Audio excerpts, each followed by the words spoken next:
Properties के जब हम डिस्कशन करने लगते हैं तो हम उसको पढ़ते हैं काइनेमेटिक्स वाले एरिया में, और अगर फोर्स, टॉर्क, पावर, एनर्जी ये सारी चीज़ें निकालते हैं तो वो हम पढ़ते हैं डायनेमिक्स में। ठीक है, जब हम फोर्स, टॉर्क, एनर्जी और पावर ये सब निकालते हैं तो हम पढ़ते हैं डायनेमिक्स में। ठीक है, और अभी हम क्या किस में पढ़ रहे हैं? काइनेमेटिक्स। तो अगर फ्लूइड लगा हुआ है तो हम काइनेमेटिक्स किसके रिस्पेक्ट में पढ़ने वाले हैं बेटा? काइनेमेटिक्स किसके रिस्पेक्ट में पढ़ने वाले हैं? फ्लूइड के रिस्पेक्ट में। ठीक है, इसका मतलब फ्लूइड की वेलोसिटी, एक्सेलरेशन और डिस्प्लेसमेंट वगैरह की बातें होंगी। ठीक है, सबको समझ में आ गया कि फ्लूइड काइनेमेटिक्स में हम क्या पढ़ रहे हैं? ठीक है, चलिए आगे बढ़ते हैं। मैंने कहा आपसे फ्लूइड की डिस्प्लेसमेंट, जिस तरह से फ्लूइड पार्टिकल का फ्लो हो रहा है, फ्लूइड पार्टिकल का जैसे फ्लो हो रहा है उस फ्लो को बेसिकली स्टडी कर रहे हैं। ठीक है, स्टडी क्या कर रहे हैं भाई? फ्लूइड फ्लो कर रहा होगा तो पार्टिकल्स की अपनी कोई वेलोसिटी होगी, पार्टिकल्स की अपना कोई एक्सेलरेशन होगा। ठीक है, तो ये सब चीज़ें कर रहे हैं। एक मिनट,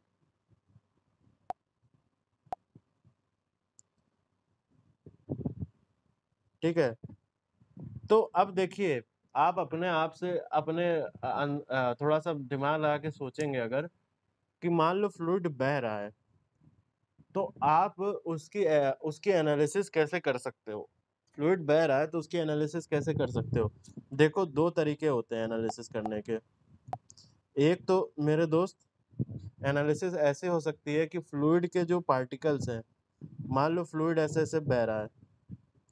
ठीक है, तुमने एक पार्टिकल को उठाया, एक पार्टिकल को लिया यहाँ से और इसकी सारी हिस्ट्री खंगाल डाली कि ये चला था तो किस वेलोसिटी से चला था, बीच में उसकी वेलोसिटी क्या हुई, फिर आगे जाके उसके एक्सेलरेशन में बढ़ोतरी हुई कि घट गया।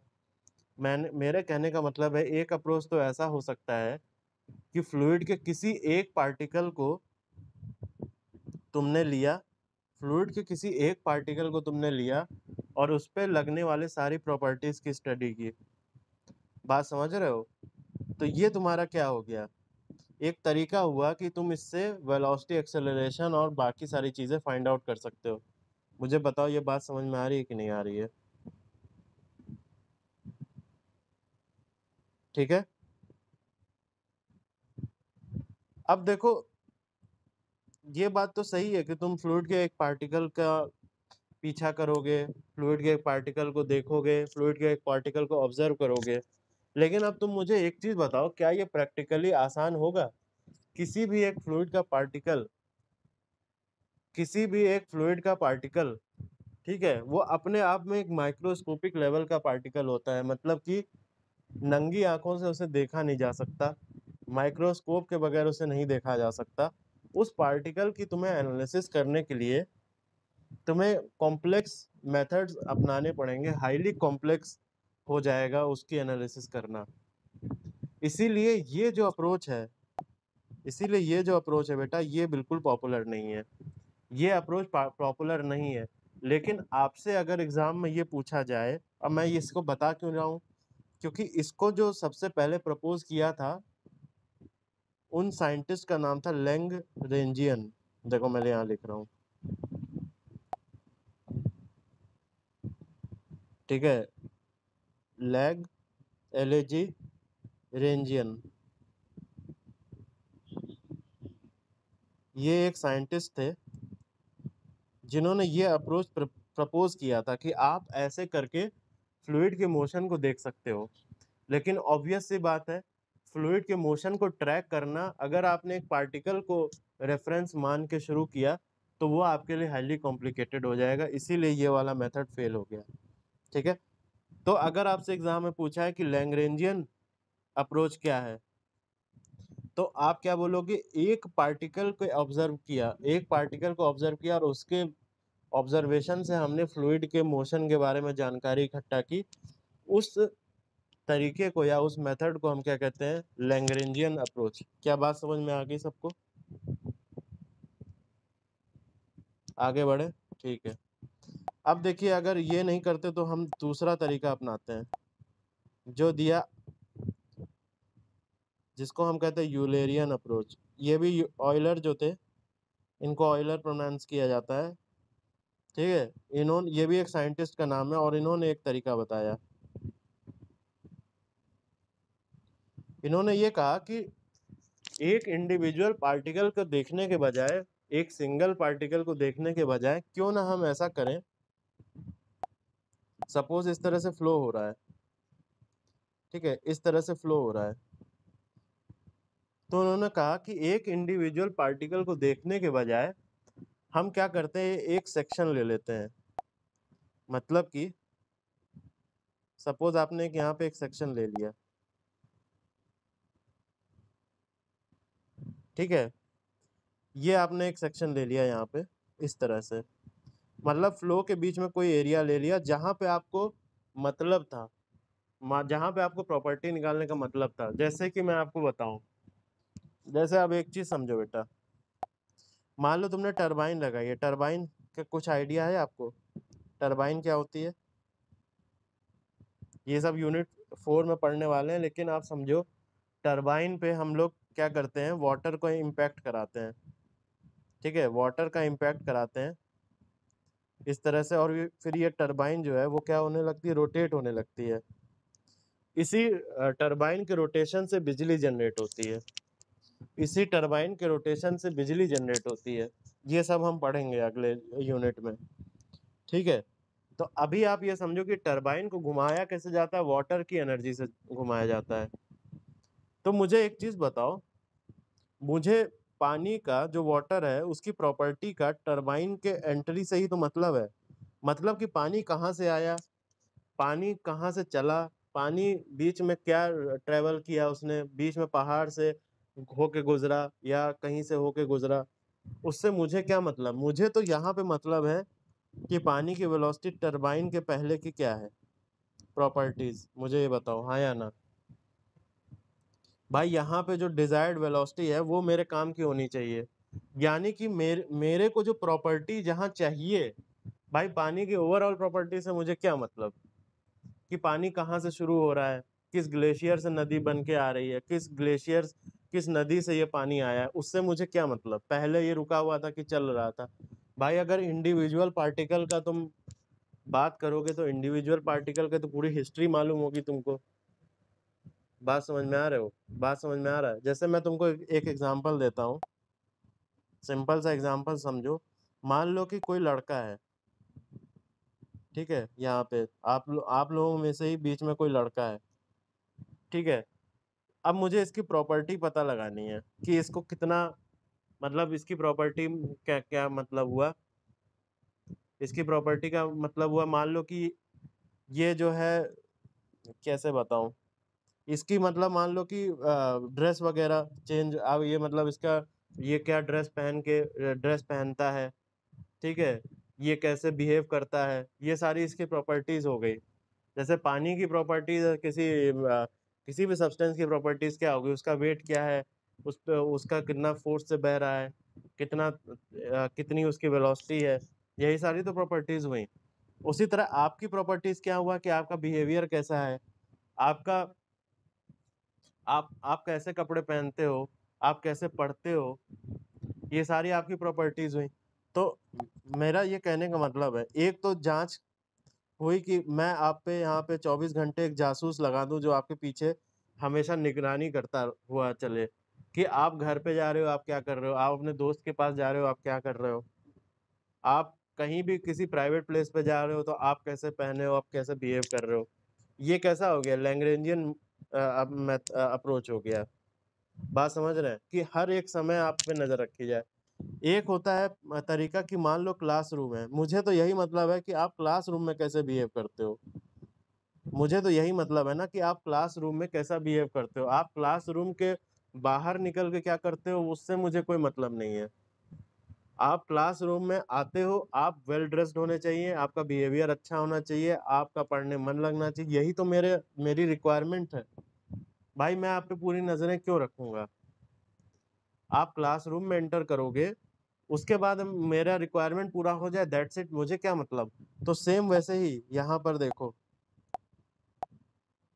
यहाँ पर देखो, मुझे यहाँ पे मतलब है वाटर की प्रॉपर्टीज से, मुझे यहाँ पे मतलब है वाटर की प्रॉपर्टी कैसी है, क्या है, बात समझ रहे हो? तो मैं यहीं पे प्रॉपर्टीज ना देखूं, मैं पूरा हिस्ट्री क्यों देखूं उठा के, या उतने एक एरिया पे, कन्फाइंड एरिया पे अपना पूरा ध्यान लगा के देखूंगा कि क्या प्रॉपर्टीज है फ्लूइड की, और यहाँ यहाँ से मुझे कोई मतलब नहीं है। क्या आपको बात समझ में आ गई? और यही है आपका यूलेरियन अप्रोच, और इसी से आपको एनालिसिस की जाती है।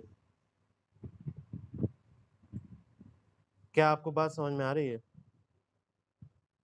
ठीक है, किसी एक एरिया में देखो या किसी एक सेक्शन में देखो, किसी एक एरिया में भी देखा जा सकता है। अगर एरिया में देखोगे तो उसको कंट्रोल वॉल्यूम कहते हैं।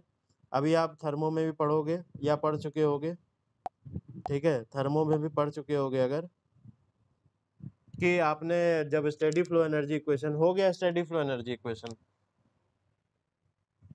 उसमें एक कंट्रोल वॉल्यूम होता था, उसमें जो है फ्लूइड बाहर से आ रहा है, अंदर अंदर से निकल के जा रहा है बाहर की तरफ, तो बीच में क्या क्या फ्लूइड कर रहा है, यही सब तो हम देखते हैं स्टेडी फ्लो एनर्जी इक्वेशन में, कितनी इंटरनल एनर्जी लेके आया और कितनी इंटरनल एनर्जी बाहर, इन केस ऑफ फ्लो उसमें इंथैल्पी देखी जाती है, इंथैल्पी कितनी लेके आया और इंथैल्पी कितनी बाहर लेके चला गया, ठीक है।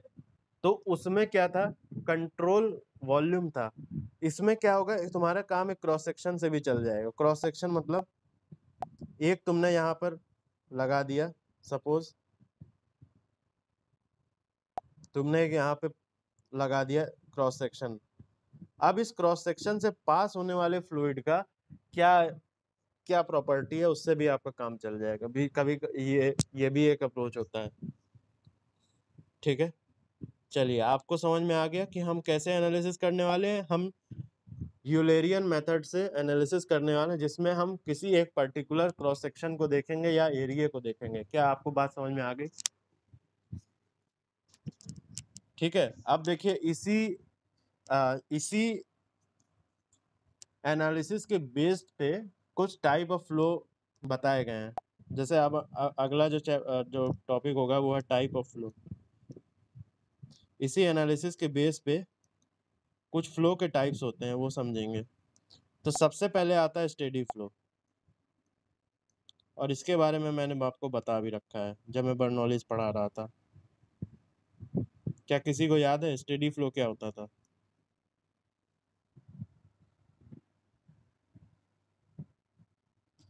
Very good. जो जो प्रॉपर्टी टाइम के साथ वेरी ना करे, उस तरह के फ्लो को हम कहते हैं स्टेडी फ्लो। वहां पर मैंने आपको सिर्फ ये बताया था। अब अगर आपसे जो है एग्जाम में स्टेडी फ्लो पूछता है तो आपको किस तरह से लिखना है, ये मैं आपको सिखाऊंगा। तो यहाँ पर तो आपको डेफिनेशन पता है। डेफिनेशन क्या है बेटा?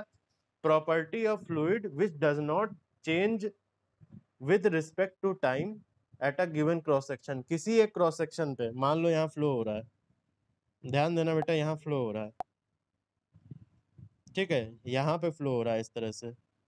अब अगर आइलेरियन अप्रोच की बात करो तो यहाँ पे एक क्रॉस सेक्शन मैंने बनाया है, ये कोई क्रॉस सेक्शन है।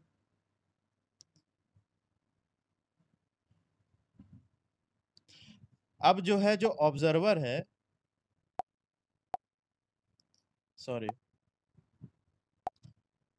अब ध्यान देना, जो ऑब्जर्वर है ना, वो इसी खिड़की को देख रहा है। ऑब्जर्वर जो है, कोई ऑब्जर्वर है जो कि प्रॉपर्टी को नोट कर रहा है, वो इसी खिड़की को देख रहा है, इस तरह से इसी को देख रहा है, ठीक है। अब यहाँ पर उसने देखा कि यहाँ पर जब भी किसी भी समय जो फ्लूइड पार्टिकल एंटर किया, मान लो यहाँ पर ए ने एंटर किया, तो उसकी वेलोसिटी वी थी। ए के जस्ट पीछे था ए डैश, ए के जस्ट पीछे था ए डैश। जब ए यहाँ से निकल के चला गया दोस्त, तो ए की जगह कौन लेगा? ए की जगह कौन लेगा? ए डैश लेगा। तो ए डैश आ गया, ए डैश की वेलोसिटी भी उसने देखी वी है। ए डैश के पीछे था A double dash, A dash निकल गया, उसके बाद उसकी जगह किसने लिया? ए डबल डैश ने, तो उसकी भी वेलोसिटी वी है, ठीक है। मतलब कि किसी भी समय किसी भी पार्टिकल की वेलोसिटी समय के रिस्पेक्ट में चेंज नहीं हो रही दोस्त, समय के रिस्पेक्ट में चेंज नहीं हो रही है। मेरी बात याद रखना, समय के रिस्पेक्ट में चेंज नहीं हो रही है, तो उसको हम क्या कहेंगे, स्टेडी फ्लो हो रहा है, स्टेडी फ्लो हो रहा है। अब दोस्त मुझे एक चीज बताओ, अगर मैं कहूँ स्टेडी फ्लो हो रहा है, अगर स्टेडी फ्लो हो रहा है तो यहाँ मैं कुछ चीजें लिखूंगा, तुम मुझे बताना क्या ये, इसकी वैल्यू क्या होगी, d rho by d t, d v by d t, d A by d t, इन सब का क्या हाल होगा बताओ, क्या आएंगे इसकी वैल्यू?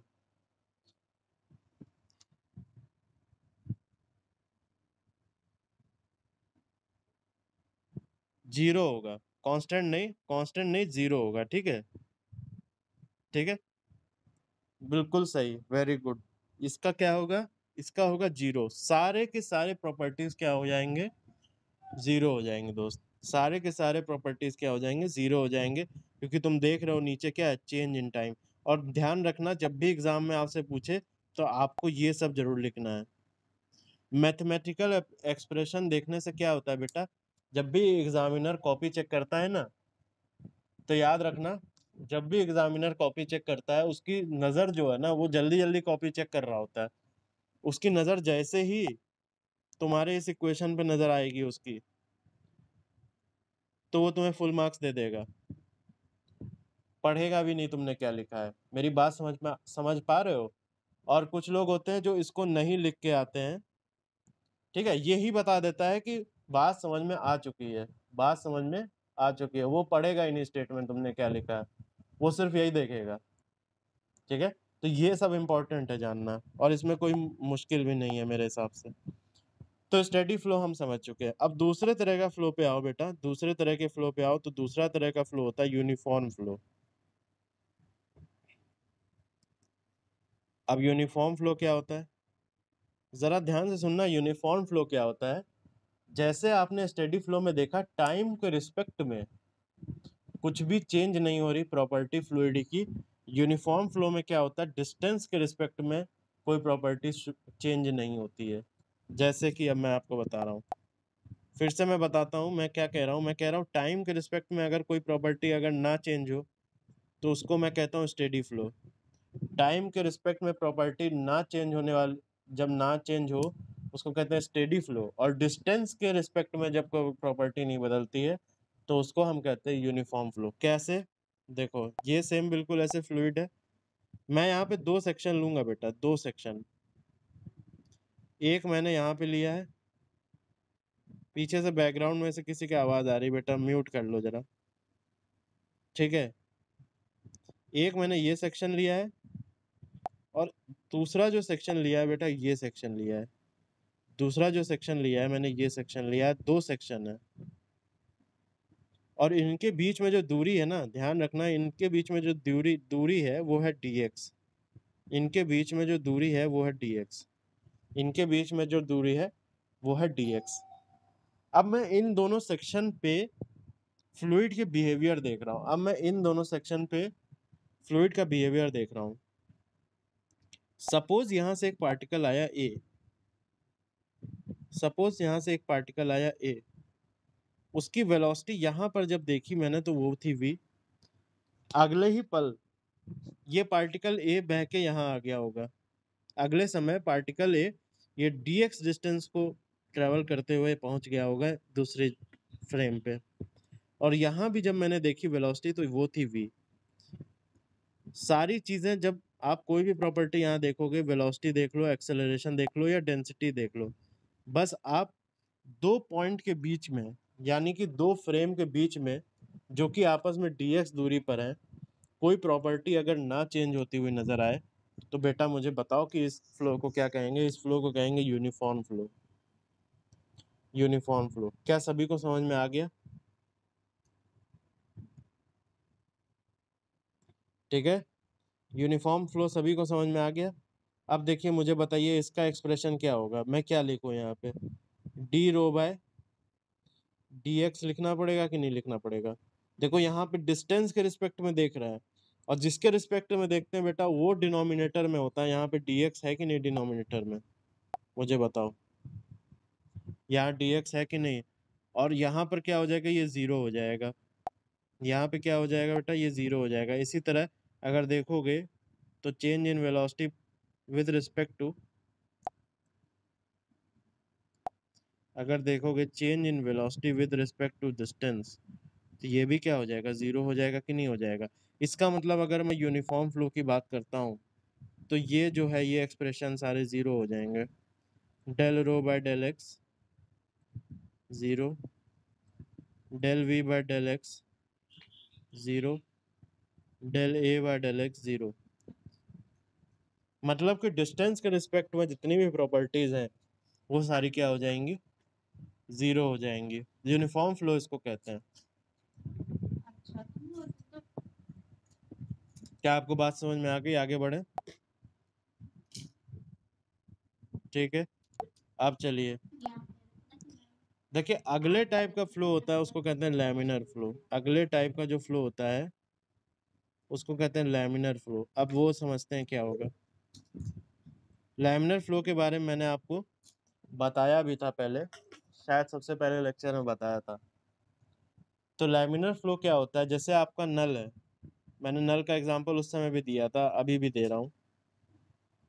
आप देखोगे नल को पहले हल्का सा खोलो, नल को जैसे ही हल्का सा आपने ऑन किया, ठीक है, तो क्या होता है, पानी बहुत आराम आराम से गिरता है, पानी एकदम ट्रांसपेरेंट नजर आएगा।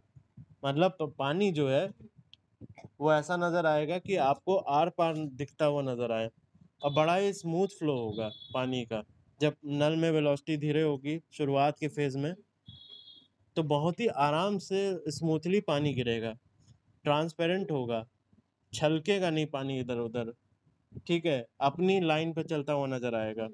तो इस तरह के फ्लो को बेटा, जब सारे के सारे पार्टिकल एक लेयर में बह रहे हो, जब सारे के सारे पार्टिकल एक लेयर में बह रहे हो, तो उनको उस फ्लो को कहते हैं, उस फ्लो को कहते हैं बेटा लैमिनर फ्लो। ठीक है, मैंने क्या कहा, लैमिनर फ्लो, तो पहली बात यह है कि वेलोसिटी जो है कम। लैमिनर फ्लो आपको जनरली मैं कह रहा हूँ, ये बात याद रखना, जनरली 100% ये बात सही नहीं है। कई कई जगह हाई वेलोसिटी पे भी वो किया जाता है, वो कुछ मशीन्स ऐसे होते हैं जो हाई वेलोसिटी पे भी लैमिनर फ्लो प्रोड्यूस कर देते हैं। ठीक है, जैसे आपने देखा होगा बड़े बड़े जो बाहर विदेशों में होटल्स होते हैं, उनके जो झरने वगैरह डेकोरेशन के लिए बाहर लगाए रहते हैं वो लोग, उसमें जो है हाई वेलोसिटी पर भी लैमिनर फ्लो होता है, क्योंकि उसमें जो स्पेशल इक्विपमेंट्स उस तरह के डाले जाते हैं जो इस तरह का काम कर सकते हैं। लेकिन जनरली मैं आपको बता रहा हूँ कि वेलोसिटी कम में ही आपको नजर आएगा लैमिनर फ्लो। ठीक है, और लैमिनर फ्लो की क्या खास बात होती है, सबसे पहली बात तो लेयर जो होते हैं वो एकदम एक दूसरे के ऊपर इजिली ग्लाइड करते रहते हैं। ये जितने लेयर होते हैं वो एक दूसरे के ऊपर पैरेलली इजिली चलते रहते हैं।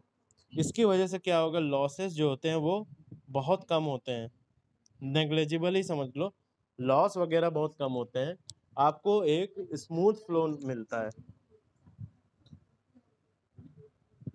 ठीक है, क्या सभी को ये बात समझ में आ गई।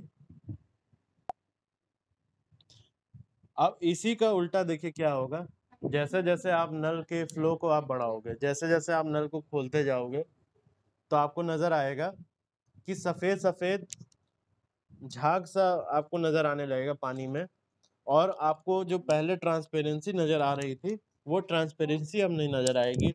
पानी जो है इधर उधर छलकने लगेगा। अगर बहुत ज्यादा नल खोल दिया तो हो सकता है आपके कपड़ों पे पानी आ जाए। ऐसा क्यों हो रहा है, क्योंकि अब लेयर जो है वो एक दूसरे के ऊपर एक दूसरे नहीं फ्लो हो रहा है, बल्कि अब लेयर्स की हाई वेलोसिटी हो जाने के कारण दोस्त, हाई वेलोसिटी हो जाने के कारण इंटरमिक्सिंग होने लगी है। हाई वेलोसिटी के होने के कारण इंटरमिक्सिंग होने लगी है। तो इस नल से पानी जब बहेगा तो इस तरह से बहने लगेगा, और इंटरमिक्सिंग होने के कारण जो आपका फ्लो है वो स्मूथ नहीं हो पाता, आपको जो है लॉसेस ज़्यादा मिलते हैं, आपका फ्लो जो है वो वेल डायरेक्टेड नहीं हो पाता, जैसे आप चाह रहे हो वैसे नहीं हो पाता, ठीक है। शोर शराबा ज़्यादा होता है, जाहिर सी बात है शोर कहाँ से हो रहा है, लॉसेस की वजह से हो रहा है, क्योंकि जो एनर्जी थी वो साउंड एनर्जी में चेंज हो रही है, इसका मतलब कि आपका लॉस हो रहा है कहीं ना कहीं, ठीक है। तो इस तरह के फ्लो को याद रखना बेटा, इस तरह के फ्लो को क्या कहते हैं, इस तरह के फ्लो को कहते हैं टर्बुलेंट फ्लो। इस तरह के फ्लो को कहते हैं टर्बुलेंट फ्लो, ठीक है। टर्बुलेंट फ्लो आपको कब दिखेगा, जब वेलोसिटी बहुत ज़्यादा हो और लॉसेस कितने हो जाएंगे, बहुत ज़्यादा हो जाएंगे, लेयर्स के बीच में इंटरमिक्सिंग दिखेगी, ठीक है। क्या ये समझ में आया आपको टर्बुलेंट फ्लो? आगे बढ़े, चलिए ठीक है, आगे बढ़ते हैं, ठीक है। अब देखिए अगला जो फ्लो, देखिए ये सब जो मैं पढ़ा रहा हूँ ना, मैंने अभी तक आपको क्या पढ़ाया, मैंने आपको पढ़ाया स्टेडी फ्लो, फिर मैंने आपको पढ़ाया यूनिफॉर्म फ्लो, ठीक है। अच्छा, वो आपसे बोलेगा एग्जाम में आएगा define the types of flow, define the types of flow के अंतर्गत ये सारी चीजें आपको लिखनी पड़ेंगी। अब देखो, आपको जब डालोगे ना हेडिंग, तो सबसे पहले लिखोगे आप steady flow and non steady flow. तो स्टेडी फ्लो में जो होगा वो टाइम के रिस्पेक्ट में 0 होगा, नॉन स्टेडी फ्लो में टाइम के रिस्पेक्ट में 0 नहीं होगा, लेकिन आप दोनों को मेंशन करेंगे। Similarly uniform and non uniform flow, दूसरा पॉइंट। तीसरा लैमिनर एंड टर्बुलेंट फ्लो, ठीक है। अब चौथे पॉइंट पे आते हैं, रोटेशनल फ्लो। और रोटेशनल फ्लो का उल्टा क्या होगा, इररोटेशनल फ्लो। रोटेशनल फ्लो का उल्टा होता है इररोटेशनल फ्लो, ठीक है। देखो क्या होता है दोस्त, फ्लूइड का पार्टिकल जो है, अगर अपने मास सेंटर के अबाउट, मास सेंटर के अबाउट मैं बात कर रहा हूँ, फिर से बोल रहा हूँ मास सेंटर के अबाउट। जैसे आपने देखा होगा बेसिन वगैरह में, बेसिन जानते हो ना, जैसे आप पानी पीने जाते हो वाटर कूलर में, तो देखोगे नीचे बेसिन टाइप का होता है, जो बेसिन होता है गोल गोल सा, जहाँ आप हाथ धोते हो बेसिकली। तो बेसिन में देखोगे कि इस तरह से पानी जो है अंदर जाता है, कुछ घूम फिर के पानी अंदर जाता है। तो जब रोटेशनल फ्लो आदमी सोचता है तो उसको लगता है कि शायद यही रोटेशनल फ्लो होता है, मतलब कि flow in form of rotation. जरूरी नहीं है बेटा कि ये रोटेशनल फ्लो हो, जरूरी नहीं है कि ये रोटेशनल फ्लो हो, मतलब हो भी सकता है नहीं भी हो सकता है, जरूरी नहीं है कि वो गोल गोल घूम रहा है तो वो रोटेशनल फ्लो होता है। रोटेशनल फ्लो की कैटेगरी में आप देखिए, वो फ्लो होता है जिसमें आपका फ्लूइड का पार्टिकल अपने मास सेंटर के अबाउट, ये मास सेंटर है, घूमता हुआ जा रहा हो। मतलब अगली बार जो है फ्लूइड का पार्टिकल ऐसा हो, फिर फ्लूइड का पार्टिकल कुछ ऐसा हो, देखोगे अपने मास सेंटर के अबाउट ये फ्लूइड का पार्टिकल कुछ ना कुछ घूमता हुआ निकल रहा है। और इस तरह के मोशन को क्या करोगे, भले ही वो सीधी लाइन में जा रहा हो, भले ही वो सीधी लाइन में जा रहा हूँ, लेकिन पार्टिकल जो है वो अपने मास सेंटर के अलोंग, पार्टिकल जो है वो अपने मास सेंटर के अलोंग घूमता हुआ नजर आ रहा है। क्या मेरी बात आपको क्लियर हो रही है? इस तरह के फ्लो को हम कहते हैं रोटेशनल फ्लो, और अगर मास सेंटर के अबाउट नहीं घूम रहा है तो उस तरह के फ्लो को हम कहते हैं इररोटेशनल फ्लो।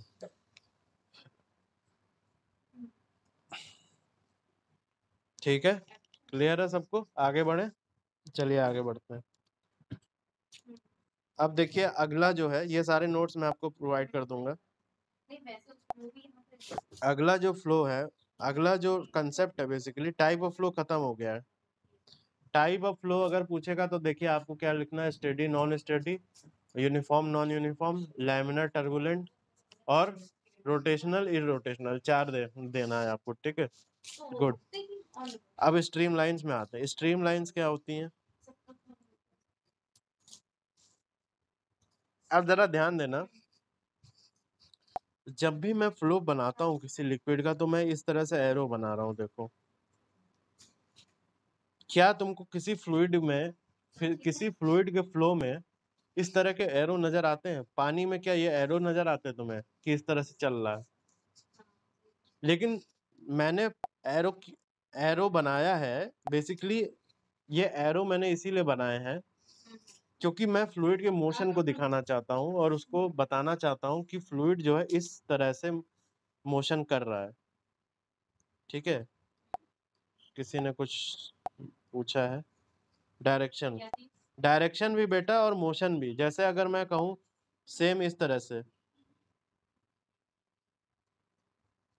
डायरेक्शन भी और कुछ इस तरह से मोशन भी डिफाइन करना हो तो इस तरह से लाइन बना रहा हूँ, या इस तरह से। डायरेक्शन भी और मोशन भी मैं डिफाइन कर रहा हूँ, कैसा मोशन हो रहा है।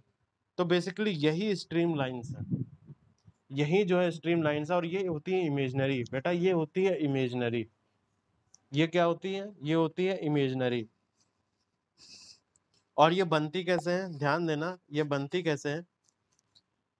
कोई भी पॉइंट है, कोई भी पॉइंट है, फ्लूइड का कोई भी पॉइंट है, उस पे जो है जब मैं टेंजेंट लगाता हूँ, उसकी डायरेक्शन पे जब मैं टेंजेंट लगा, मान लो ये फ्लूइड जो है इस तरह से जा रहा है, उसकी वेलोसिटी मान लो इस तरह से है। ठीक है भाई, जिधर जाएगा वो वेलोसिटी भी तो उसी डायरेक्शन में होगी। कभी कोई देखा पार्टिकल जिसकी वेलोसिटी इधर हो और वो जा इधर रहा हो? ऐसा कोई पार्टिकल नहीं होता। एक्सेलरेशन में भले ऐसा होता है, वेलोसिटी में ऐसा नहीं होता। जहां पार्टिकल जा रहा है वहां ही वेलोसिटी होती है उसकी। ठीक है, तो मान लो इसकी वेलोसिटी ऐसे है और मैंने एक टेंजेंट खींचा बेटा, इस वेलोसिटी वेक्टर पे एक टेंजेंट बनाया, सॉरी मैंने सिंपली यहाँ पे एक टेंजेंट बनाया, टेंजेंट बनाया, और यही टेंजेंट मेरा उस एक स्पॉट पे, उस एक पॉइंट पे क्या हो जाएगा? स्ट्रीम लाइन हो जाएगा।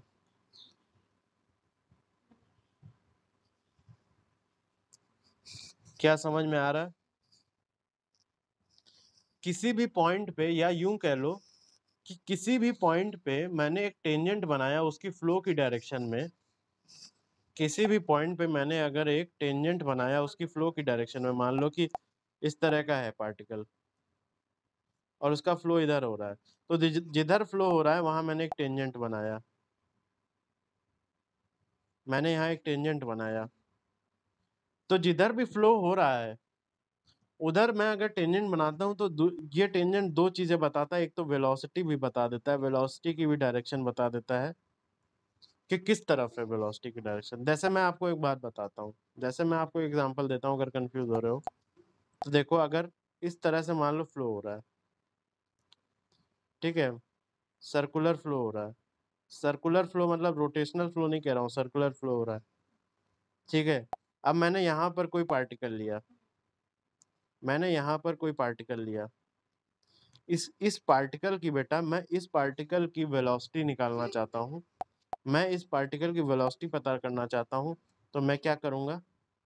इस तरह से एक टेंजेंट इस पे बनाऊंगा, इस तरह से एक टेंजेंट बनाऊंगा, और यही टेंजेंट क्या होगा? मुझे वेलोसिटी बताएगा, और यही टेंजेंट होगा आपका स्ट्रीम लाइन। यही टेंजेंट क्या होगा? आपका स्ट्रीम लाइन होगा।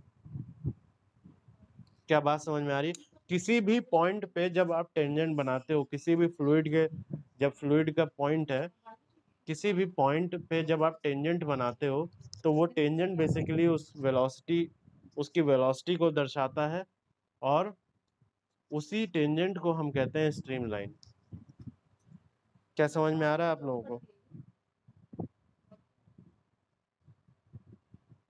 जल्दी बताइए। जो मैंने आपको अभी बताया था ना, जो मैंने आपको बताया था, ये स्ट्रीम लाइन नहीं है। देखिए स्ट्रीम लाइन जो है, ये जो मैंने आपको बताया था, ये बेसिकली स्ट्रीम लाइन नहीं है। मुझे थोड़ा कंफ्यूज हो गया था, ये स्ट्रीम लाइन नहीं होती, ये पाथ लाइन का कहा जाती है कि एक्चुअली में फ्लूइड क्या पाथ पाथ फॉलो कर रहा है। जैसे ये गोल गोल मैंने अभी बनाया ना, जैसे ये एग्जांपल बनाया मैंने, ध्यान देना, जैसे ये मैंने बनाया, तो ये है एक्चुअल पाथ जो फ्लूइड अपने मोशन के दौरान तय कर रहा है। लेकिन इस पाथ पे जो है, अगर मैं किसी भी पॉइंट पे अगर टेंजेंट बना दूं, इस पाथ पे कोई पार्टिकल लिया, आपका मन हो रहा है यहाँ पे लेने का, यहाँ पे लेने का, और यहाँ पर इस पॉइंट पर, यहाँ पे ध्यान देना बेटा, इस पॉइंट पे मैं एक टेंजेंट खींच दूं इस तरह से, तो ये टेंजेंट ही क्या हो जाएगी? मेरी स्ट्रीम लाइन हो जाएगी। और ये स्ट्रीम लाइन क्या दिखाती है? उस पर्टिकुलर पॉइंट पे उसकी वेलोसिटी को दर्शाती है। क्या आपको समझ में आया डिफरेंस? क्या सभी को समझ में आ गया? कोई दिक्कत तो नहीं है? कोई दिक्कत है किसी को?